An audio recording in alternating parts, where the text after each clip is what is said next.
Hey guys, it's my second time recording this video. I don't know what happened, but I had no audio. So we'll go through this again. We're going to check out the event today, as well as the 2 new stratagems and the new beast. So first off, we'll check out the event. Sign in bonus, sign in resources here. Then we got the actual treasure hunt. I've done a bunch of pulls on it already, because I thought the video was over, so I went ahead and did my thing, but we'll come down and I'll show you what I grabbed. I always grab the resource for the first one, and then the servants for the next 3. Scroll on up here. Now, we get a choice here. Text arrows here. We can get these. These are really good because they give you like passive bonuses. So if you don't have those yet, that could be a really good choice because they affect your entire team. These S+, I would just not get that. That's just not worth it. And then we have this mythic selection servant. So if there's a certain servant you're trying to go for, like me, I haven't gotten a single copy of Lamia yet. So I'm going to be going for that for the floor 20. Floor 30 is where it gets good. Always ignore this S+ selection box. These beasts, I would probably ignore them too, just because I think servants are a better way to go. At least if you already have some progress in all 4 of these, right? Because they have been out for quite a while. There's that beast here, the new beast. Stay away from that. We'll go over him in a minute here. We have these 2 new skins. This one is for Yukihime, and this one, I'm not exactly sure. I'm going to assume it's for Annie, because it has the same color hair as her. But I don't have Annie, so I can't confirm. I checked a bunch of the other female characters, and I couldn't find any that had that skin available. We have the regular batch of unparalleled servants. So if you haven't gotten Blessing maxed out yet, come on, let me click on it. Definitely get it from here. You really want to get that maxed out. If you're this far into the game, and you still don't have that maxed out, like I've seen some people, it's going to help you tremendously. If you've got that maxed out, you can always choose Edge. That's always good choice. And if you have that maxed out, I don't think any of these other ones are going to be worth it. We have Twin, which is, it's kind of middle of the road. We also have Blasting, which you probably don't really want either. That's a lot of resources to put in something that only works on basic attacks and doesn't even affect the basic attacks from trigger or trait. That trigger from trait, such as Lubu, doing his counters and stuff like that, won't work on him. We also have the shield one, which can be good, but it's not a first choice. I would much rather go for Sturdy after Blessing, Edge, and then out of all of these, get Sturdy. Here's our 2 new stratagems. So this one's called Chain Misery. Default activation. On kill, deal indirect damage to the enemy target with the highest or the least HP equal to 20% of overflow damage. Coming to the maxed out stats. On kill, deal indirect damage to the enemy target with the least HP equal to 42% of the overflow damage. So it might sound good, but it's not really at all. So dealing 42% damage of the overflow damage for 1 unit, right? That's just overflowed into 1 more unit. But if you come here, Edge does 30% more damage to everybody it hits. So that would include that overflow damage from like Musashi, but like AoEs, 30% more damage to 6 people versus 42% damage to 1 person.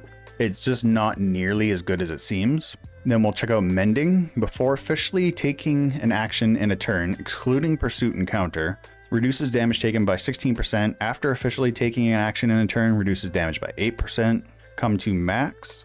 Before officially taking an action in a turn, excluding Pursuit and Counter, reduces damage taken by 40%. After officially taking an action in a turn, reduces damage by 20%. So reduces damage taken by 40% is good. 40% is a lot. And then 20% for the rest of that turn. Know what's even better than that? Come back over here. Sturdy, 30% all the time. I would much rather have a 30% all the time than a 40% for a little tiny bit of the turn and then 20% the rest of it. Just straight 30%, no variables. That's going to perform much better in the long run. So basically, you can just stay away from these 2 new servants. They're not good. They're bottom tier unparalleled servants. And you would much rather use that slot, that servant slot, for a different servant. So you can basically just disregard them. Unfortunately, but is what it is. Now, keep in mind that you got to get to floor 30 to get deluxe prize. Then it happens after floor 20 more floors. Then 20 more floors, another deluxe prize, and then we go 30 floors and we get a supreme prize.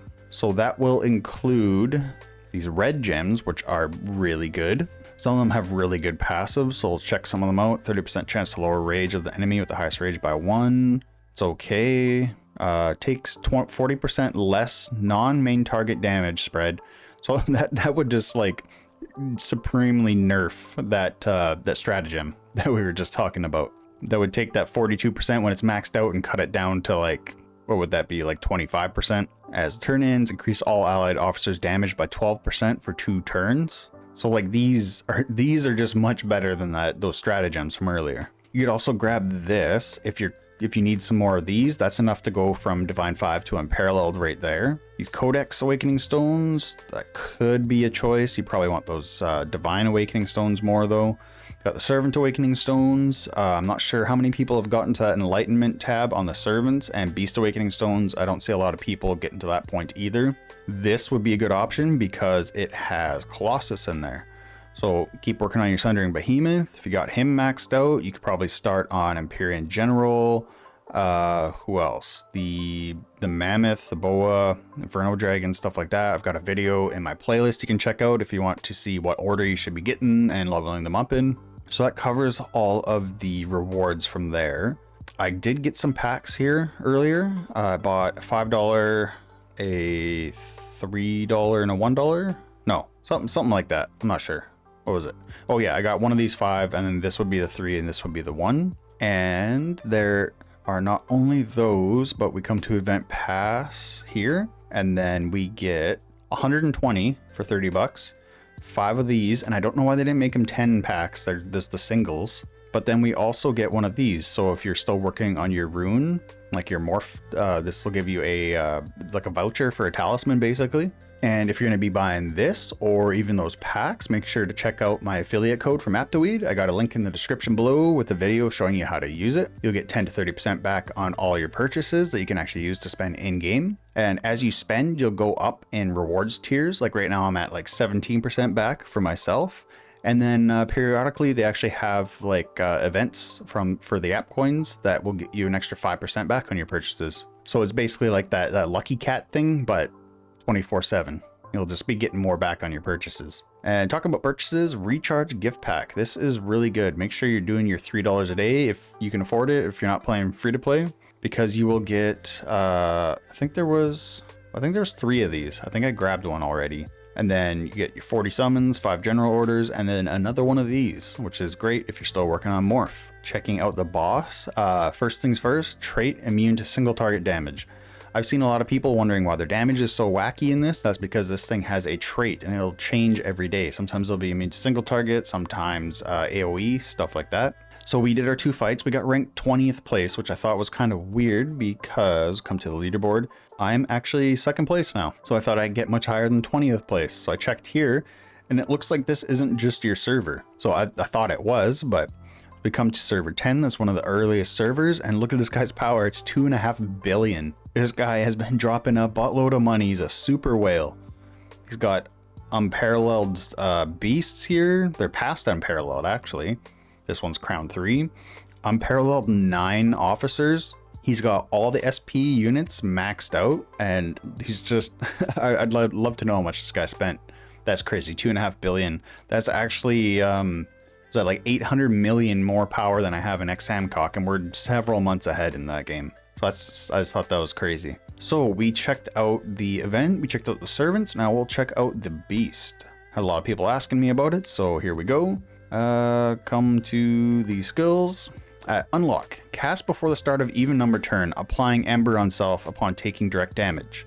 That's worded weirdly, I think it's missing a word. Which detonates at the end of the turn, dealing 1, 3, 7, 11, 19, 27, 35% max HP damage based on the Ember stack, up to 400% of beast attack to 2 random enemies for 1 turn. That's worded really weirdly. It deals damage to random enemies for 1 turn. It just deals damage to them. I don't know why it has a 1 turn in there.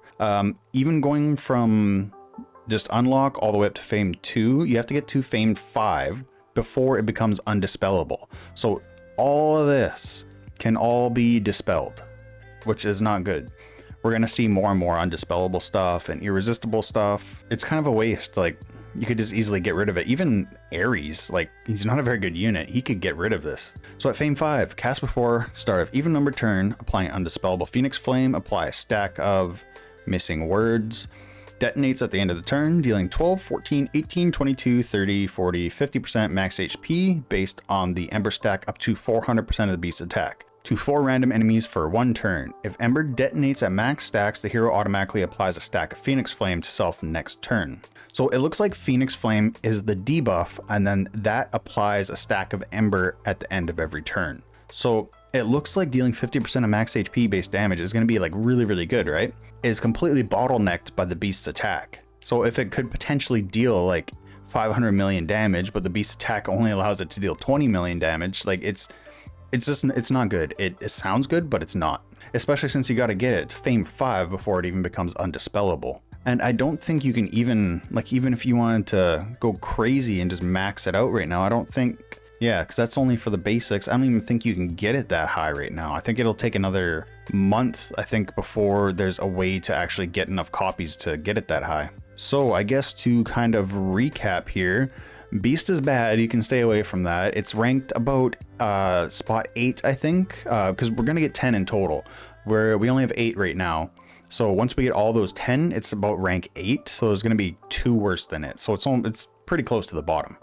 The 2 new servants, you can stay away from those as well. They are not good.